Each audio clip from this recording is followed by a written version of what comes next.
Oke, jadi kita mulai tutornya di materi yang pertama dulu.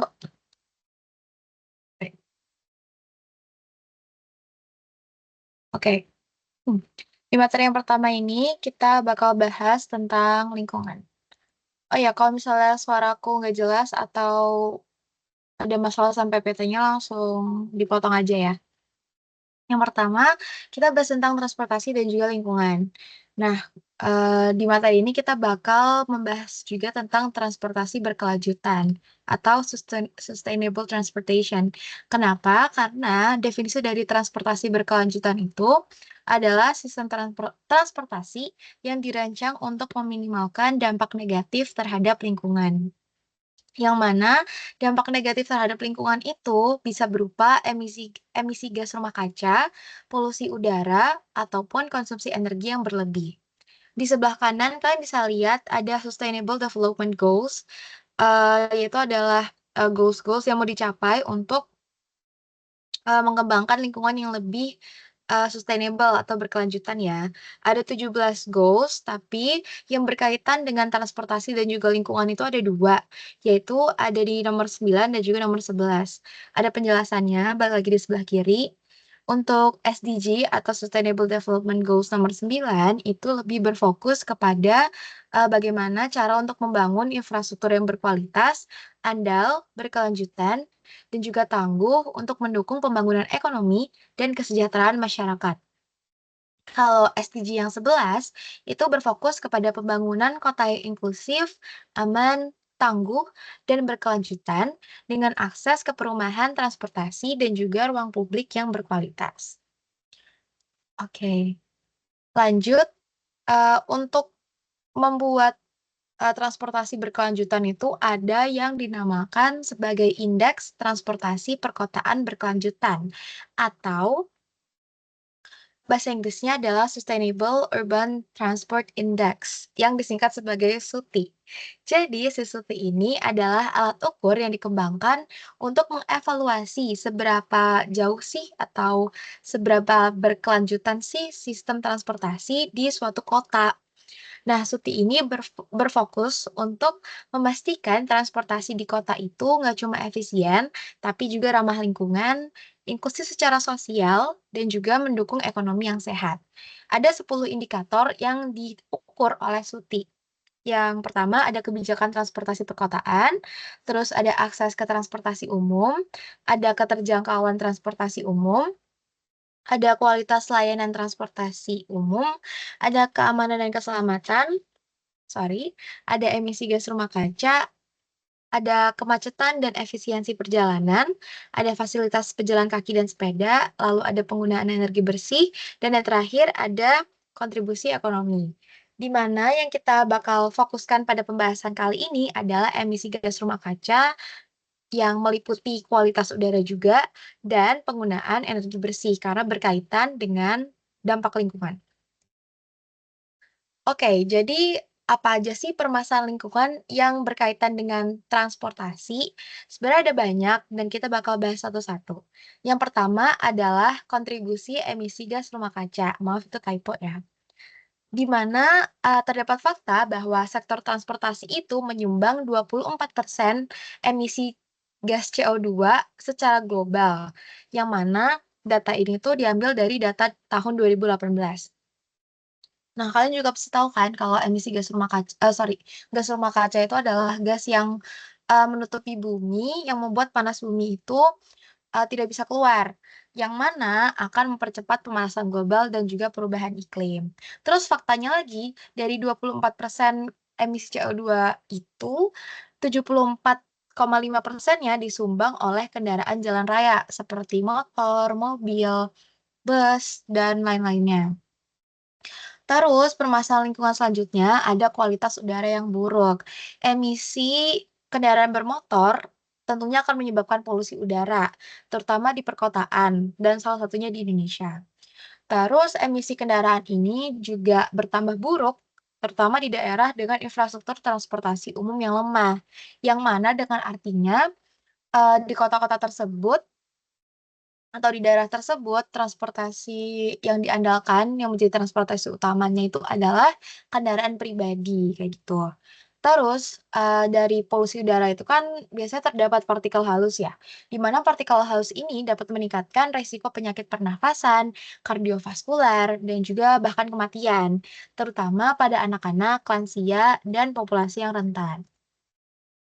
Permasalahan selanjutnya ada dampak ekonomi, di mana, polusi yang tadi kita udah bahas itu kan akan mengakibatkan penyakit bahkan kematian ya, di mana kalau misal orang-orang ini sakit akan menurunkan produktivitas mereka dalam bekerja. Terus, kalau orang-orang sakit juga akan meningkatkan biaya kesehatan, yang mana akan membebani layanan publik dan juga rumah tangga. Contohnya tuh kayak kalau orang sakit, mereka bakal harus mengeluarkan biaya untuk pengobatannya mereka, terus, yang mana akan berdampak kepada ekonomi keluarganya mereka, terus juga akan, memberatkan tenaga kesehatan kalau misalnya orang-orang itu sakit dalam jumlah yang masif gitu. Terus ada juga dampak kemacetan. Dampak buruk dari kemacetan sih sebenarnya terhadap lingkungan. Di mana kalau kendaraan itu dalam kondisi menyala dalam waktu yang lama selama macet, itu akan meningkatkan emisi karbon dan juga polusi udara. Terus permasalahan selanjutnya ada infrastruktur yang tidak efisien. Kalau misalnya infrastruktur suatu daerah itu tidak efisien dan mengakibatkan kemacetan yang parah, contohnya seperti 100 kilometer, jarak 100 kilometer itu hanya bisa ditempuh dalam 2,5 sampai 4 jam, dan juga pelabuhan yang mendekati batas kapasitasnya, itu akan meningkatkan konsumsi bahan bakar dan emisi karbon, kayak gitu. Terus, permasalahan selanjutnya ada di ketergantungan pada mobil. Faktanya, mobil itu hanya bisa mengangkut 1.000 sampai 3.000 orang per jam, yang mana kapasitasnya itu jauh lebih rendah kalau dibandingkan dengan bus atau kereta. Yang mana hal ini akan mengakibatkan inefisiensi kapasitas dan juga penghasilan emisi karbon yang juga tinggi. Terus permasalahan selanjutnya ada ketimpangan lingkungan atau environmental justice. Yang dijelaskan di poin ini tuh adalah komunitas dengan penghasilan yang rendah dan juga komunitas minoritas itu bisa, memiliki potensi untuk terpapar polusi udara lebih tinggi akibat dari akses yang terbatas ke transportasi berkelanjutan. Hal ini tuh berkaitan dengan permasalahan lingkungan selanjutnya, yaitu adalah fokus yang berlebihan pada proyek skala besar. Proyek skala besar yang dimaksud itu seperti kereta cepat atau subway. Dan proyek ini tuh seringkali tidak efektif karena bisa aja meningkatkan ketimpangan sosial di poin yang sebelahnya. Kayak, sebenarnya penjelasan singkatnya tuh kayak gini, misalnya kita ambil contoh orang-orang berpenghasilan rendah itu kayak orang-orang jalanan. Mereka kan tinggalnya di jalanan ya, di pinggir-pinggir jalan. Mereka tentunya akan lebih terpapar ke, polusi udara secara langsung, karena ya di jalan orang-orang kendaraan-kendaraan bermotor itu menghasilkan emisi gas kan, yang mana akan terhirup oleh mereka. Namun, mereka tuh nggak bisa mengakses, transportasi berkelanjutan seperti kereta cepat atau subway, yang mungkin, biayanya itu lebih tinggi dibandingkan untuk kalau mereka berjalan atau naik angkot dan lain sebagainya, kayak gitu. Jadi kayak ada minusnya juga gitu loh pengembangan proyek dalam skala besar yang modern. Terus tantangan selanjutnya ada tantangan elektrifikasi. Sekarang kan lagi marak-maraknya electric vehicle atau kendaraan listrik ya. Tapi kita juga harus memperhatikan apakah pembangkit listrik yang digunakan itu berbahan bakar yang ramah lingkungan atau tidak. Nyatanya sekarang itu pembangkit listrik yang digunakan oleh kendaraan listrik itu masih lebih banyak dari bahan bakar fosil, kayak batu bara. Jadi kalau ini terus berlanjut, bukannya malah sehat untuk lingkungan, tapi, akan tetap lebih buruk karena sebenarnya emisi gas yang dihasilkan awalnya oleh kendaraan bermotor, itu akan berpindah ke dihasilkan oleh pembangkit listrik. Jadi sebenarnya sama aja, nggak bikin lingkungan lebih baik. Terus ada juga, permasalahan efek rebound teknologi. Kayak teknologi-teknologi baru seperti kendaraan listrik, terus e-scooter atau ride hailing, itu, bisa meningkatkan demand atau permintaan perjalanan. Karena mungkin kayak secara harga lebih murah atau lebih sunyi dan lain sebagainya. Tapi at the same time akan mengurangi manfaat lingkungan. Kenapa? Karena yang tadi aku bilang, mungkin source dari listriknya itu masih, based on, bahan bakar yang tidak ramah lingkungan gitu. Jadi cuma memindahkan emisi ke sektor yang lain. Oke, ada permasalahan, pasti juga ada solusi yang bisa dilakukan. Solusinya juga ada banyak, beberapa di antaranya yang pertama itu ada pengembangan transportasi umum. Harus adanya kebijakan untuk menjadikan transportasi umum itu sebagai kewajiban layanan publik untuk meningkatkan aksesibilitas dan juga keandalan. Contohnya itu ada sistem Bus Rapid Transit atau BRT dan juga bus hibrida, di mana hasil nyatanya itu ada di Brazil yang berhasil untuk mengurangi kebutuhan bahan bakar hingga 35% dengan peningkatan sistem transportasi umumnya. Terus selanjutnya bisa melakukan elektrifikasi transportasi. Tapi sebelum mengoptimalkan EV atau electric vehicle, kita harus memastikan kalau pasokan listrik yang digunakan itu adalah pasokan listrik yang rendah karbon, di mana kita bisa melakukan pemetaan, jalan energi hijau gitu. Jadi harus dipastiin dulu kalau misalnya emang listriknya itu ramah lingkungan, bukan yang dari batu bara atau, energi fosil lainnya. Terus, kita harus mengencarkan promosi atas kendaraan listrik, misalnya kayak kereta listrik, dan juga mengkonversi kendaraan bermesin pembakaran menjadi kendaraan listrik, khususnya sepeda motor. Yang mana usaha ini akan mengurangi emisi dan juga limbah akibat, pengolahan energi tidak berkelanjutan. Lanjut, kita bisa menggunakan transportasi non bermotor seperti seperti berjalan kaki dan juga bersepeda, yang mana kedua moda ini yang nggak akan menghasilkan emisi dan juga mendukung, eee, lingkungan yang lebih sustainable. Terus, tadi kan udah disebutin permasalahannya tuh ada efek rebound. Kita bisa mengantisipasi efek rebound ini dengan menggunakan data tinjauan dan juga bantuan AI atau kecerdasan buatan. Di mana, kita tuh bisa memprediksi perubahan pola perjalanan yang terjadi karena, perubahan moda transportasi dari yang awalnya, kendaraan bermotor berbahan fosil misalnya ke transportasi transportasi berbasis listrik atau kendaraan listrik gitu. Terus kita juga bisa menerapkan kebijakan yang adaptif dengan data-data yang ada. Terus kita bisa melakukan efisiensi energi melalui kereta api cepat. Tadi kan udah dibilang kalau kereta api cepat itu, salah satu proyek yang masif dan memiliki efek ketimpangan sosial ya. Tapi sebenarnya kereta api cepat itu sangat efisien dan bagus untuk, eee transportasi berkelanjutan, karena faktanya kereta api cepat itu 8,5 kali lebih efisien daripada pesawat dan juga 4,3 kali lebih efisien daripada mobil per unit energi. Jadi kalau misalnya kereta api cepat ini sistemnya diperbaiki dan digencarkan lagi, dapat mengurangi emisi karbon yang disebabkan oleh kendaraan berbahan bakar fosil. Terus solusi selanjutnya bisa menerapkan kebijakan mobilitas berkelanjutan, yang mana dapat ada 3 cara. Yang pertama ada avoid atau menghindari perjalanan yang tidak perlu. Jadi mengambil, jalur yang paling cepat dan dekat gitu ya.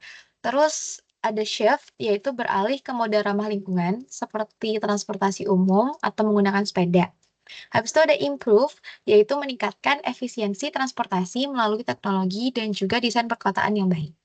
Habis itu kita juga bisa melakukan ekspansi dan modernisasi infrastruktur, yang mana kita bisa meningkatkan efisiensi jaringan maritim, kereta api, dan udara untuk mengurangi ketergantungan pada transportasi jalan yang menghasilkan lebih banyak emisi gas rumah kaca atau karbon. Terus kita juga bisa, memprioritaskan ruang terbuka dan juga udara bersih. Jadi kita bisa lebih fokus ke kebijakan terhadap ruang terbuka, udara bersih, dan juga transportasi umum dibandingkan ke proyek-proyek yang berbasis teknologi yang tidak ramah lingkungan. Terus selain fokus ke proyeknya, kita juga harus fokus untuk mendorong perubahan perilaku masyarakat untuk, memberikan efek dalam jangka yang panjang. Terus yang paling penting adalah kita harus memastikan kalau adanya kolaborasi antar pemangku kepentingan seperti pemerintah pusat, provinsi, dan juga pemerintah lokal dalam perencanaan transportasi umum, untuk meningkatkan sistem transportasi yang lebih baik dan juga infrastruktur yang ramah lingkungan. Oke, sekian aja materi tentang lingkungan. Sebelumnya, apakah ada pertanyaan sebelum dilanjut ke materi yang selanjutnya?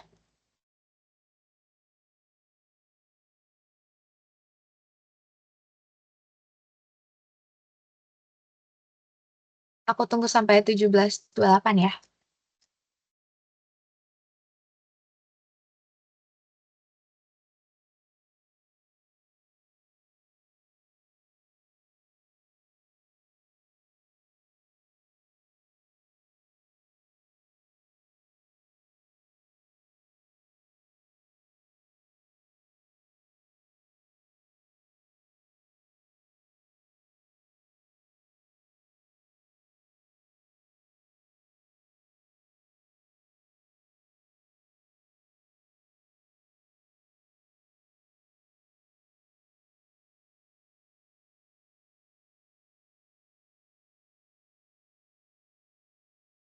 Oke, karena belum ada yang bertanya, boleh dilanjut untuk materi selanjutnya.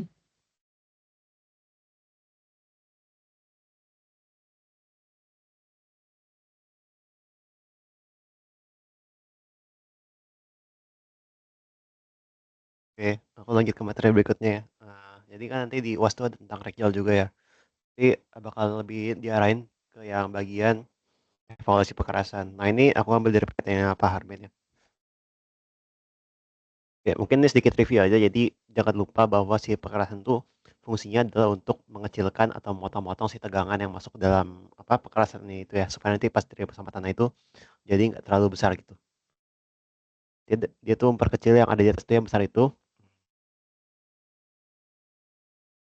Nah ini kan misalnya nih apa beban dari si roda batnya itu ya. Jadi dia kita memotong-potong tuh jadi kecil-kecil kayak gini. Nah, makanya ada yang namanya pekerasan gitu untuk membantu memotong si energinya itu. Ya. Nah, ini gambaran untuk pekerasan konvensional kayak gini ya bentukannya. Jadi jangan sampai salah lagi ya buat yang ininya. Gimana cara dia potong si tegangannya itu. Dia kan bisa pakai thickness sama bisa juga pakai stiffness. Nah, stiffness itu tergantung dari properties materialnya dia sendiri. Kalau thickness-nya itu dia tuh kayak menambah apa ya daya tempuh apa sih jarak tempuh si tegangannya itu. Dia makin tebal dia tuh makin bisa lebih jauh motongnya. Ini buat karakternya. Jadi intinya adalah ketik yang lentur sama yang kaku itu berbeda ya. Kalau lentur itu dia menjawab dengan deformasi ya. Jadi kalau misalnya dia dikasih tegangan dia akan melendut gitu. Tapi kalau misalnya yang keras kaku dia tuh bakal melawan lagi dengan tegangan yang besarnya sama. Gitu. Oke. Nah, terus buat tiap-tiap bagian tuh ada perannya masing-masing ya. Jadi kalau misalnya untuk subbase itu dia fungsinya untuk menyebarkan stres dan jadi dari interface intinya dari interface dia tuh bakal dan juga dari base ini dia tuh bakal nyebarin lebih jauh lagi gitu. Dia walaupun modulusnya nggak terlalu besar dibandingkan yang atasnya, tapi dia tuh paling tebal gitu. Makanya dia tuh jarak travel lebih jauh kan ya. Nah, jadi bisa bisa bisa ngecilin juga. Nah, terus kalau misalnya di base ini yang tengah-tengah itu dia tuh menyebarkan stres yang mayor gitu. Jadi ini kan masih masih gede ya stresnya. Dia tuh berperan sebagai penyebar stres mayornya itu. Sementara itu yang lapisan permukaan dia tuh menyebarkan stres, tapi selain itu juga dia tuh menjadi lapisan mengendap air gitu. Jadi dibandingkan di bawah-bawahnya itu sebenarnya dia itu paling gede modulusnya. Tapi fungsinya nggak cuma itu doang, tapi juga bisa buat menahan supaya nanti si air itu nggak masuk ke dalam pekerasan. Ya. Karena yang di bawah ini kan relatif apa ya? eh, kan aspal ya, sorry. Ada aspal sih mah nggak sebanyak yang di atas ini.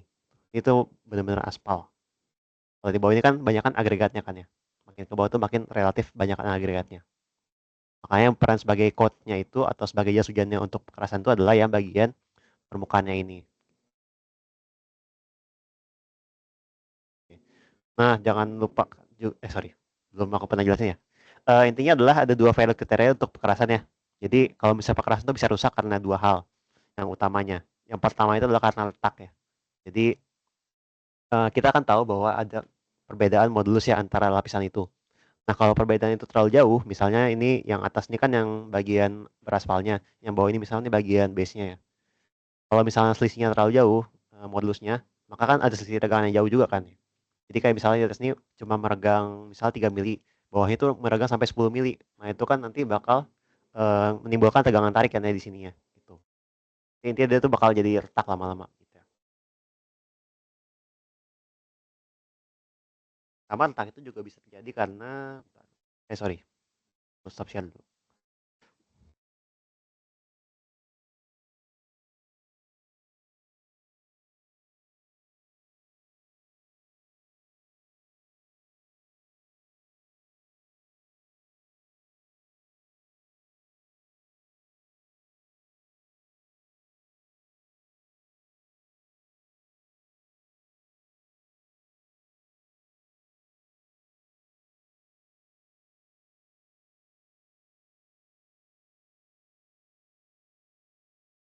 Nah, ini kan kita tahu ya bahwa ada grafik tegangan-tegangannya.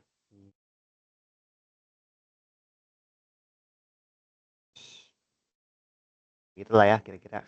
Ini yang tegangannya, yang regangannya. Nanti kan dia tuh bakal kalau misalnya dia tuh dibebani kan bakal kayak gini ya.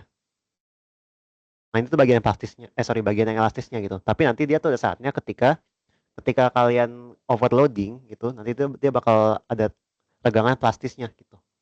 Nah, makanya kalau misalnya ada yang plastisnya itu dia tuh nggak bisa balik ke posisi awalnya, dia tuh bakal balik dengan apa gradien yang sama kayak yang di sininya. Nah, makanya nanti dia tuh bakal ada regangan sisa di sini. Nah, ini tuh kalau misalnya diakumulasi terus-menerus gitu kan, nanti kan ada pembayaran berulang ya. Jadi ada mobil pertama, mobil kedua, mobil ketiga dan seterusnya. Nanti tuh lama-lama dia tuh bakal makin lebar regangannya. Nah, itu makanya nanti lama-lama jadi retak gitu, si perkerasannya itu. Nah, itu proses jadinya retak. Nah, terus ada kriteria yang kedua itu intinya adalah dia tuh bakal mengalami penurunan yang bawah ini ya. Nah, ini. Itu nama lainnya adalah deformasi permanen. Nah, itu bisa terjadi yang penyebab utamanya adalah karena yang di tanah dasarnya itu nggak mampu menahan beban di atasnya ini. Jadi itu dia tuh bakal turun. Nah, itu biasa karena daya dukung tanahnya itu nggak baik lah gitu. Kayak kalau pekerasan itu tuh daya dukung tanahnya tuh seragam gitu, seragam sama mencukupi untuk supaya nanti dia tuh kalau dilintasi jadi nggak turun gitu. Biasa tuh di Indonesia tuh kadang-kadang ya suka nggak bener lah gitu kerjaan yang bagian tanahnya itu. Biasa kan ngecek si kekuatan tanahnya dulu berapa kan ya. Habis itu kan diperbaiki tanahnya baru nanti dipasang pekerasan. Tapi ada juga yang kadang-kadang tuh suka langsung main di terobos aja gitu, langsung pasang pekerasannya. Nah, padahal kan tanahnya itu harus dibenerin dulu gitu, kalau misalnya masih belum baik ya.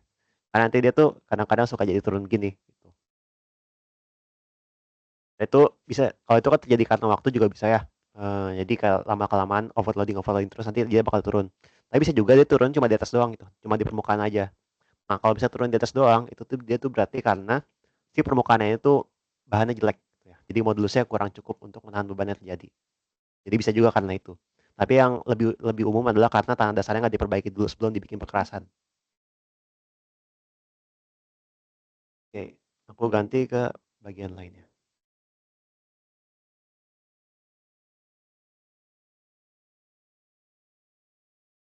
Sampai situ ada yang mau tanya dulu nggak ya? Bila aku ganti PPT-nya.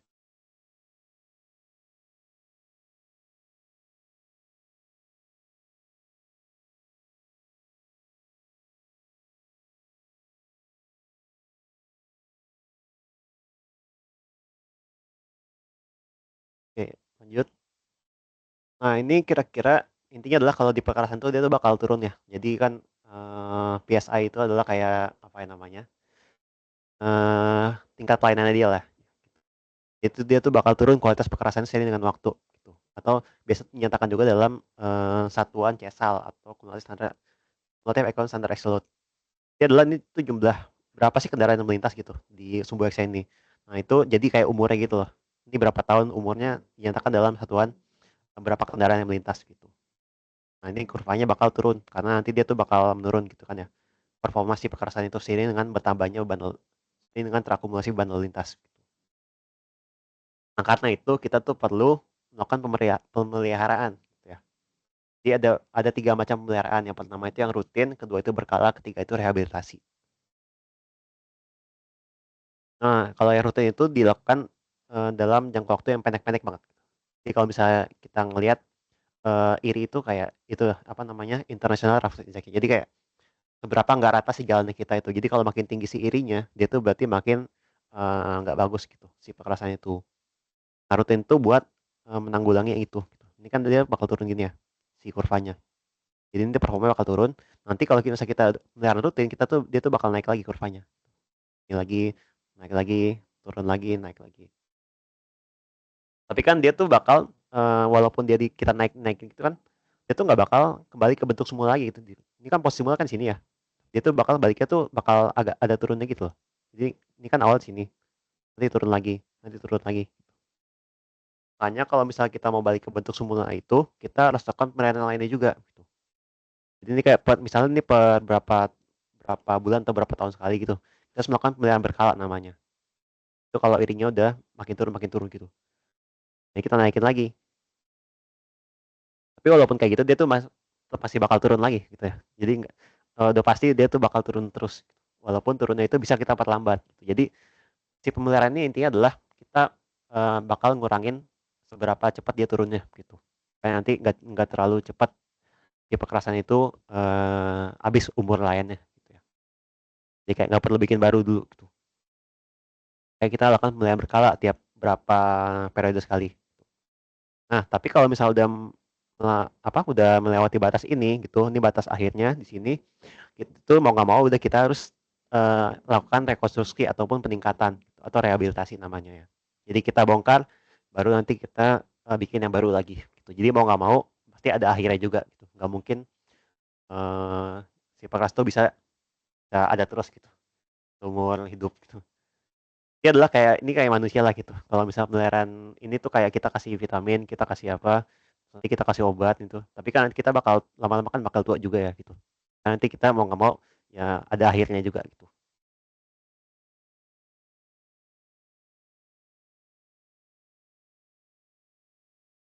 Kita kasih lihat dari yang web aja ya biar lebih jelas.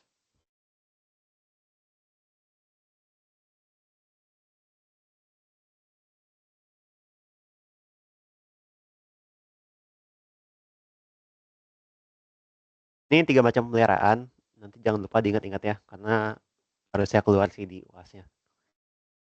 Yang pertama itu pemeliharaan rutin, yang tadi aku bilang itu, intinya adalah dia tuh perbaikan kerusakan yang kecil-kecil gitu. Kayak ada lubang kita tambal, ada yang retak-retak dikit kita segel, kita seal gitu. Dan juga diperbaikin juga kerusakan tepinya dan seterusnya gitu. Intinya ini yang kecil-kecil lah perawatannya gitu. Nah terus, pemeliharaan berkala itu kalau misalnya itu ya dalam berapa periode sekali gitu. Itu intinya adalah perbaikan, terus leveling, resealing. Jadi kalau misalnya ada retak yang agak parah gitu, nanti kita kasih suatu lapisan ataupun, bahan tertentu gitu buat nyegel dia itu. Supaya nanti nah kenapa sih kalau retak itu bahaya? Karena nanti air bisa masuk ke situ gitu. Kalau air masuk ya itu kerasnya bakal rusak otomatis. Makanya masalah di Indonesia adalah udah retak malah nggak ditambal-tambal gitu ya. Jadi kayak itu tuh bakal lebih cepat rusaknya. Apa sih masalah kalau lebih cepat rusak? Kalau misalnya rusak pekerasannya itu dia tuh bakal lebih mahal buat penanganannya gitu. Jadi mendingan kita lakukan pendekatan preventif ya dibandingkan represif. Kayak misal kalau kalian sakit ya, jadi mendingan kita, makan banyak vitamin ataupun kita pola hidupnya kita sehatin gitu, banyak olahraga, banyak ngapain lah gitu. Dibandingkan kita udah sakit baru kita obatin. Nah, itu kan bakal lebih mahal gitu ya. Sama juga kayak perasaan kayak gitu sebenarnya. Terus nanti ada rehabilitasi. Tadi tuh di berkala ada juga overlay ya. Overlay itu adalah dia tuh ngelapisin ulang lagi di atasnya gitu. Tapi nggak semua kondisi bisa dilapisin ulang ya. Kalau misalnya dia udah butuh rehabilitasi, jangan dilapisin ulang lagi gitu. Karena nanti dia bakal nggak cocok gitu. Nah, ya kalau misalnya dia tuh udah retak tuh di bawahnya, udah rusak strukturnya. Tapi malah kita lapisin lagi di atasnya. Nanti itu retaknya bakal menjalar lagi ke atas gitu. Jadi percuma aja kita lapisin-lapisin terus gitu. Itu yang sering terjadi ya di Indonesia juga. Makanya kalau misalnya udah struktur yang udah rusak, itu biasanya itu udah langsung rehabilitasi aja, gitu. Kalau udah rusak parah ya. Itu untuk yang materi pemeliharaan. Ada yang mau tanyakan dulu sebelum aku lanjut lagi?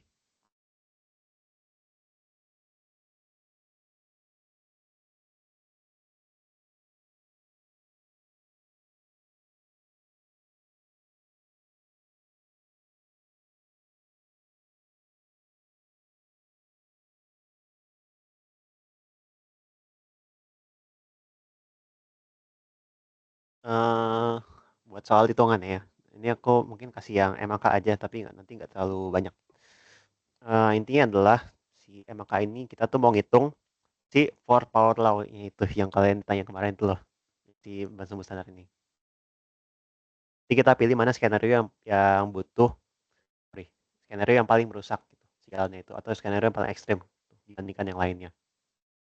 Nah ini ya, jadi kalau misalkan udah lupa, ini rumus yang 4 power law-nya itu atau ekuivalensi sumbu standar. Dia itu pangkat 4, makanya disebut tuh dengan 4 power law. Jadi K-nya ini beda-beda, K-nya sorry dari A dulu ya. A itu adalah faktor ekuivalensi sumbu standarnya itu. Jadi kita mau sandarkan ke 8,16 ton. Ini itu dari sebenarnya dari 18 kip atau 16 kip itu. Konversi ke dalam satuan yang metrik maka jadi 8,16 gitu. Ini adalah kita mengonversikan si beban beban per kendaraannya itu yang per axle-nya atau per as-nya itu terhadap beban sumbu standarnya itu 8,16 ton. Angkanya ini bakal jadi faktor yang beda-beda gitu. Jadi kalau misalnya beda tipe sumbunya, dia tuh bakal beda juga nilai K-nya gitu. Kalau sumbu tunggal berarti 1, kalau sumbu tandem 2 berarti 0,086, kalau tridem 2 berarti 0,01. Makanya kenapa kalau misalnya truk yang berat, truk yang gede-gede gitu, dia tuh kadang-kadang kan ada yang rodanya kayak gini kan ya. Nah, dia itu buat mengecilkan si berapa kerusakan yang terjadinya itu, berapa kekerasan. Nah, ada faktor 0,08 atau 0,021 gitu. Itu akan sangat membantu supaya kekerasan nggak cepat rusak. Nah, ini beberapa parameternya, tapi yang dilihat yang LEP aja ya.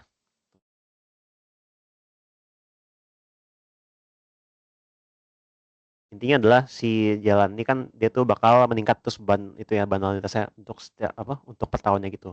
Nah, tapi yang kita nilai adalah yang LEP aja gitu. LEP itu yang di tahun pertamanya aja.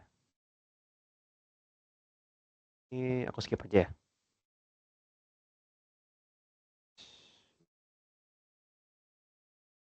Ini contoh soalnya. Jadi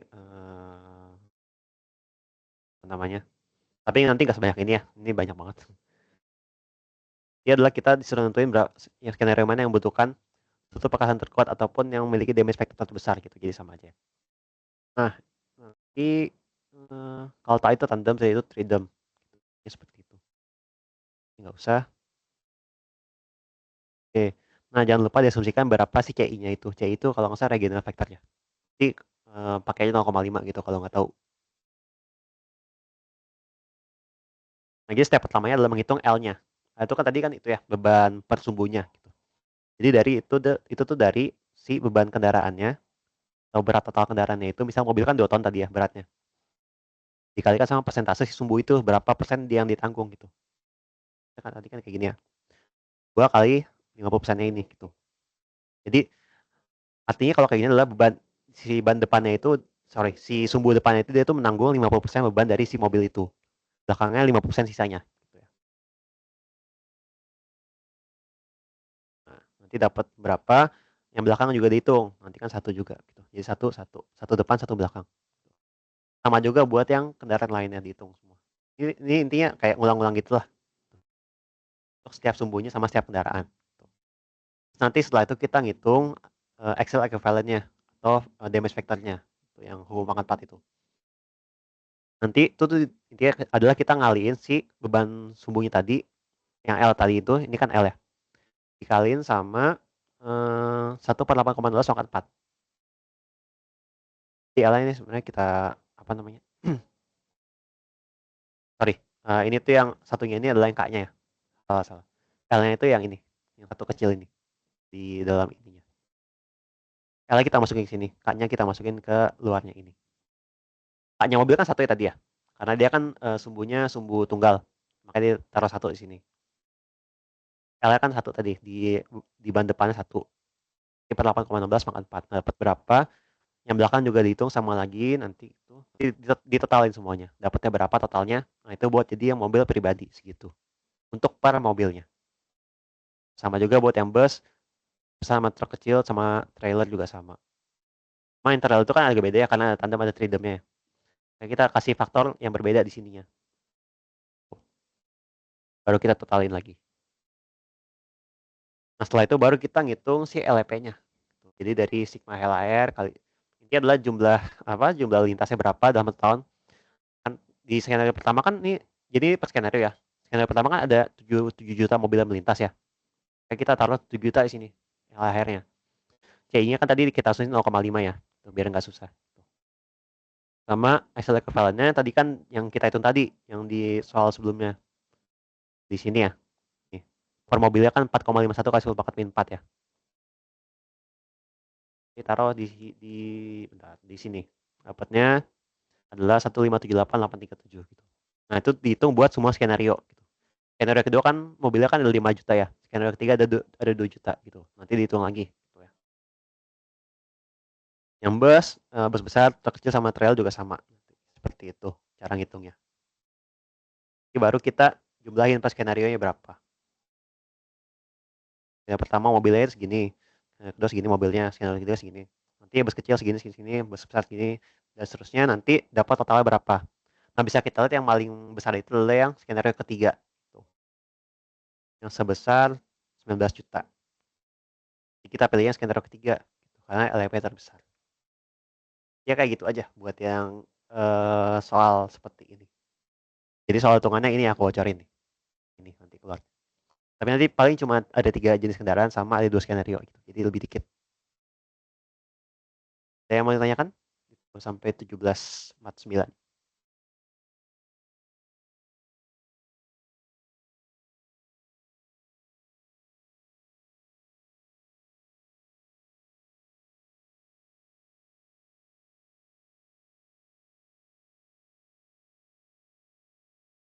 Buat Excel-nya.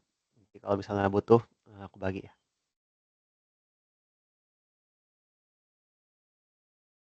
Nanti rumusnya aku kasih juga kok di itunya, di soalnya.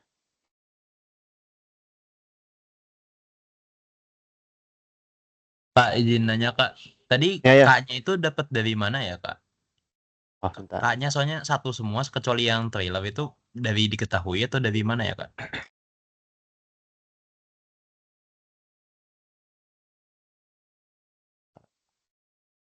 Nah, ini ya kaknya. Tadi kan dikasih tahu bahwa yang di trail itu kan yang sumbu tengahnya itu kan tandem ya. Dia pakainya 0,086 gitu. Kalau misalnya di belakang itu kan tadi kan tridem buat yang trailer itu, makanya pakai 0,01. Kalau yang lain tuh tunggal semua kan ya, makanya pakai 1. Oh jadi emang cuma buat di trailer doang buat yang di bagian belakang gitu ya Kak? Tadi bentar, di soalnya itu sih, dari soalnya. Ini kan ya. Yang dikasih tahu tandem sama tridem itu kan cuma di trailer aja gitu. Oh dikasih tahu tandem-tandemnya. Oke oke. Ah, iya. Makasih Kak. Oke. Lagi?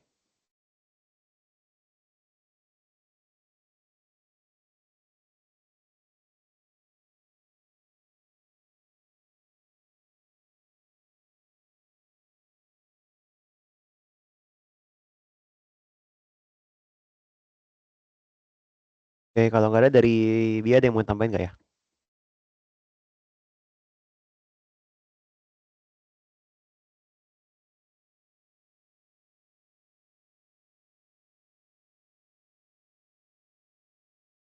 Dari aku belum ada. Oke, kalau gitu udah cukup ya buat tutornya. Makasih buat yang udah datang. Nanti kalau ada yang mau tanyain silahkan tanya aja di grup atau di PC juga boleh ya. Makasih semuanya. Makasih Kak. Makasih Kak.